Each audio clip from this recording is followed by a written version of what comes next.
காரைக்குடியில் அடிப்படை வசதிகள் இல்லாமல் அவதிப்பட்டு வரும் கிராமத்தினர் தேர்தலை புறக்கணிக்கப் போவதாக அறிவித்துள்ளனர்.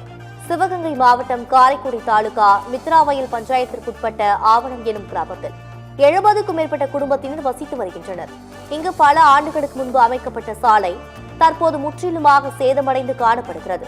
அவசர மருத்துவ தேவைகளுக்கு கூட ஆம்புலன்ஸ் வர முடியாத அளவுக்கு சாலை மோசமான நிலையில் இருப்பதாக மக்கள் குற்றம் சாட்டியுள்ளனர்.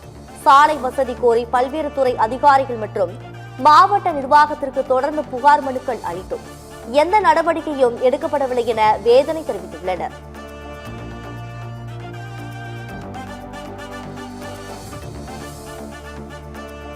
எங்க ஊர்ல இந்த 30 வருஷமா ரோடு எல்லாம் போடாம அப்படியே கிடக்கு. குண்டும் குழியுமா கல்லுகள்லாம் கிடக்கு. மழை பெஞ்சாலும் தண்ணி நிக்குது. கல்லு சரிச்சு விட்டு வண்டிங்கெல்லாம் சாஞ்சு விழுது.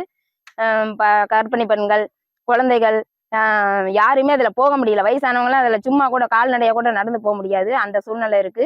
எங்க ஆவண கிராமம் யாருக்குமே எந்த ஓட்டுமே போட மாட்டோம். நாங்க ஓட்டு போடுற எண்ணங்கள்ல இல்ல. இப்ப நாங்க எல்லாத்தையும் ஒப்படைச்சிட்டு நாங்க வெளியேறோம். அந்த எண்ணங்கள்ல நாங்க இருக்கோம். எங்களுக்கு ரோடு எல்லாம் போட்டு கொடுக்கணும். ஒரு பிள்ளை கர்ப்பிணி பிள்ளை போன மாசம் வயிற்ற வலிச்சு கொண்டுட்டு போயில 108க்கு போன் அடிச்சோன்னே முத்திரையால கொண்டுட்டு வாங்கங்கிறாங்க. அந்த பிள்ளை ஒரே துடியா துடிச்சுக்கு இருக்குது. வண்டியிலையும் கூட்ட முடியாம 2 பேர் கையில அப்படியே ஏந்தினபடியே பிள்ளை ஏந்துற மாதிரியே ஏந்திட்டு போறோம். நீங்க அரசு உடனே எங்களுக்கு ரோடு போட்டு நல்ல ஒரு தீர்வா நீங்க கொடுக்கணும்.